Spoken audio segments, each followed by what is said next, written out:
spent most of my life being a rule follower. I never got in trouble at school. I wasn't a rebellious teenager, and I wanted the approval of others, especially those in authority. But there were key moments throughout my childhood which indicated that even the ultimate rule follower has a limit. In my high school biology class, I was instructed to write a paper making the case for the exclusivity of evolution. I was explicitly told that I could not write about creation, and this presented a real dilemma for me. As a hardworking student, I knew that I risked getting a bad grade. And as a Christian, I knew that what I was being taught about evolution didn't match up with the Bible and, frankly, reality. Faced with what felt like an impossible choice, I mustered up all the courage I could and wrote a really well researched paper making the case for creation. And I got an F. It was the only F I had ever or would ever receive. But what I learned in that moment was that there were times when the quote unquote rules didn't make sense. I learned that simply following orders wasn't the right thing to do if it meant violating my faith. I learned that I had courage and that I could survive not only getting an F, but also facing the disapproval of man, as long as I had the approval of God. Now, I didn't know it at the time, but this was a bellwether moment for me. It indicated that I would have the strength for future moments when there would be much greater challenges than writing a biology paper. And in today's stories, I'll be highlighting why we need to learn lessons from recent history in order to have the courage for what's ahead in our future. Last week, prior to leaving her position to take care of her ailing husband, Director of National Intelligence Tulsi Gabbard released declassified documents on COVID-19 origins. Inside was a lot of information that I already knew, but I found that most people so desperately want to move on from the COVID era that they are disinterested in getting to the bottom of what actually went on. But if we just move on, though, we become susceptible to a repeat of it, and we can never, ever let anything like that happen again. So here's a quick summary of what was released. An assessment of the lab concluded that all of the necessary conditions were present for there to be an accidental release of lab modified coronavirus back in 2019. So, this means that they already knew that the conditions of the lab were bad enough to make it very likely that there would be a leak. The National Institute of Health, headed up by Dr. Fauci, was funding gain of function research, which is linked to the pandemic origins. Emails and records show that Fauci had more direct engagement with intelligence officials about the origins of the virus than he previously disclosed. In fact, when he was questioned by Congress in 2024, he denied any knowledge of it. But these reports show that he was not honest and that he lied to Congress. The report goes on to say that Fauci led the effort to downplay the lab leak theory and to suppress anyone who was dissenting from his authority. Now, in related news, David Morens was a senior advisor for Dr. Fauci at the National Institute of Allergy and Infectious Diseases, or NIAID. And he was indicted in April on federal charges related to concealing and mishandling emails and records. The charges include conspiracy against the U.S., destruction of federal records, and aiding and abetting. He reportedly deleted or hid records to avoid public disclosure during the pandemic. Now, Dr. Fauci has yet to be indicted for lying to Congress, but the DOJ has indicated that they might be pressing charges. I'm not going to be holding my breath. I honestly don't think anyone will ever be truly held accountable for not only COVID-19 being unleashed on the world, but also for the horrible, violating policies, which themselves had catastrophic and deadly results. Like all other terrible times in history, it seems everyone is anxious to put it behind us and just move forward. But unless we truly reckon with the damage it caused and the fact that our society was forever changed, I don't think we will learn the right lessons. I've had many people privately tell me that they appreciated the courage my husband and I showed during the COVID era, as we were pretty outspoken about the tyrannical leadership here in the state of Oregon. My husband came close to losing his job over his refusal to take an experimental vaccine, but far too many were happy to let us fall on the sword even as they agreed with us. And far too many have never publicly acknowledged that they got it wrong. None of the supposed protective measures were based on anything other than creating a false sense of control. And whether it was Deborah Burke's books or emails uncovered from Dr. Fauci, it's all been revealed to be basically pseudoscience and a way to manipulate the masses. And we know for sure that it was a way to thwart the reelection of President Trump. I think we can all say that we have been forever changed on both personal and societal levels. And what concerns me is that there are many, many challenges still ahead. Challenges that also seek to reshape who we are as communities and as a nation. And I worry that the same people who were happy to let others do the heavy lifting of courage during the COVID years will take the same approach moving forward. And that won't cut it because what's ahead has even more potential to alter our society than a virus. It won't be enough to privately agree that we shouldn't allow illegals to vote in our elections. It won't be enough to privately believe that the Islamic call to prayer shouldn't be broadcast in our cities. It won't be enough to privately think that the solution to the drug, homeless, and crime epidemic is to strictly enforce the laws because it's actually the most compassionate thing you can do for a community. If we want to right the ship and restore our nation, it's going to require us to do things that might make us feel uncomfortable. It's going to require courage and involvement. It's going to require showing up and standing up.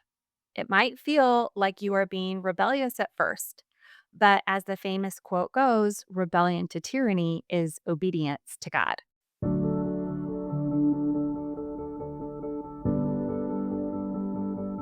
In 2019, Nayib Bukele became the president of El Salvador and went on to win a landslide reelection in 2024. Since he took office, El Salvador has been transformed from one of the most violent countries in the world to one with some of the lowest rates of violence in the Western Hemisphere. There's been an over 96% decline in homicides, and gang controlled areas have also dropped significantly thanks to aggressive anti gang policies. It's really hard to even quantify how much this has improved the lives of the citizens of El Salvador. One of the most important things that Bukele noted was that the issue of corruption and compromise among judges in his country had a direct correlation to the rampant crime. He said, quote, "If you don't impeach the corrupt judges, you cannot fix the country. They will form a cartel and block all reforms, protecting the systemic corruption that put them in their seats," unquote. So, this quote came to mind this week when I read about the recent ruling in the Trump administration's ongoing attempts to shore up our voting systems. On June 22nd, U.S. District Judge Sparkle Sooknanan, a Biden appointee, issued a 75-page ruling that blocked the Trump administration from using a revamped federal database to help states verify voter citizenship and purge voter rolls. Critics of the ruling, which of course include most Republicans, argue that it actually blocks common sense election security. And you really do have to ask yourself why those on the left are working so hard to keep us from ensuring that only American citizens are voting in our elections, both at the state and federal level. In addition, if you look at the sheer volume of judicial rulings against anything the Trump administration tries to do, you can't help but notice how much harder these judges are working to block him than any previous president. In fact, what it seems like to a lot of us is that there's very little point in having a duly elected president when you can have unelected judges essentially running the country. Now, the DOJ is obviously appealing this ruling, and recent precedent would suggest that the Supreme Court will overturn it since it's very similar to other blocked election measures. SCOTUS already ruled that judges cannot issue nationwide injunctions, but this one did it anyway. But what really stuck out to me about this story has more to do with the judge than anything else. I mean, I'm really troubled by the ruling, but there's a backstory here that we need to talk about because we expect the unelected machine to try to block any effort to protect the citizens of this nation. But what we don't expect is for judges who have dual citizenship to be given this much power. Yes, you heard that correctly. Judge Sparkle Sooknanan holds dual citizenship with the U.S. and Trinidad and Tobago. During her confirmation hearing in 2024, she was asked about this amid very valid concerns about having a United States judge holding citizenship in another country. While she pledged to take the necessary steps to renounce her citizenship in Trinidad and Tobago, she has yet to do so. Now, it's important to note that she is also a naturalized citizen, meaning she wasn't born in America. So, Judge Sparkle would not actually qualify to be elected president. And someone who holds dual citizenship can't be elected to be president either unless they have been born in the US.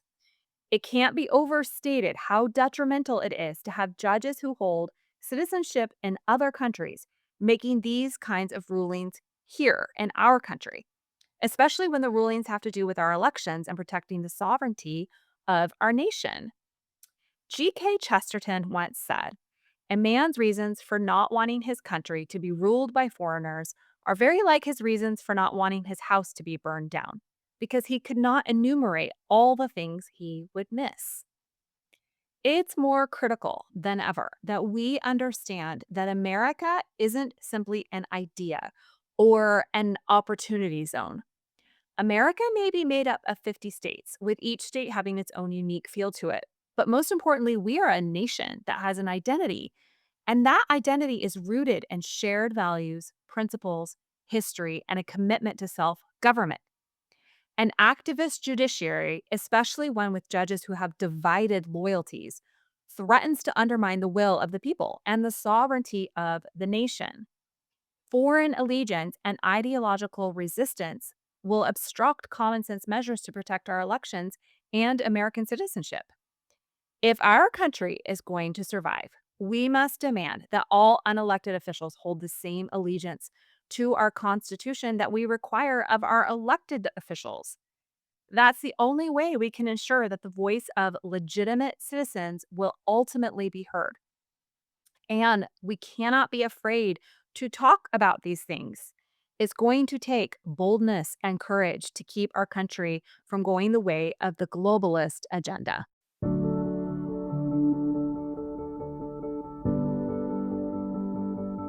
We've talked about empathy on this show before and how it can be weaponized against us. We've also talked about linguistic theft and why it's so important to define your terms when you're trying to explain your worldview and understand the worldview of others. Words can mean one thing to you and something entirely different to someone else. A prime example of this was an interview that the actor John C. Reilly gave recently, where he said, quote, "Why aren't people on the right wing concerned about human rights? They're human too." Elon Musk says, "Don't be fooled by the empathy trap. Empathy is not a trap. Empathy is a superpower. It's what makes human beings exceptional, our ability to look outside ourselves." Now, if you've listened to my episode on apologetics, you'll know that if I were having this conversation with John, I would ask him some questions like, "What do you mean by empathy? Define that word for me. What does empathy look like in practice? When you say human rights, does that include all humans, including those in the womb? What if empathy towards one group of people causes massive damage and chaos to another group of people?" My guess is that the second you begin to drill down even one layer underneath the platitudes, you'd realize that his empathy and concern for human rights has limitations. This is why empathy on its own isn't necessarily a positive virtue. Whether it's empathy or morality, when we untether these things from an objective standard, specifically the objective standard found in God and His Word, we're susceptible to being swept away by things that may sound good on the surface, but will end up doing immeasurable harm. In his book, The Sin of Empathy, Joe Rigney drove this point home by saying, quote, "When empathy is unhitched from the truth, it becomes an idol and a god, and feelings create tyrannical idols and gods. One of the things that makes me hopeful is that it seems like many of us who are in the conservative camp no longer care about being called names or being accused of not being empathetic. It simply doesn't hold any power over us anymore. I have found this to be especially true for me personally since surviving the COVID and BLM era accusations. Being courageous is going to require us to not let the mudslinging affect us. Because as we work to restore order and regain the ground that's been lost, it's only going to get more intense. So here's my challenge to you this week. Find one place where you've been staying silent because it feels safer. Maybe it's a conversation with a friend or a neighbor about the importance of election and integrity. Maybe it's pushing back against the misuse of empathy in your church small group. Maybe it's showing up to a school board meeting and speaking out against the failure of their policies. Maybe it's just simply refusing to pretend that something false is true. Be willing to take the F if you have to. It's past time that we get comfortable with being uncomfortable because history shows us that if enough people will choose courage over comfort, we can expose the lies and renew our nation.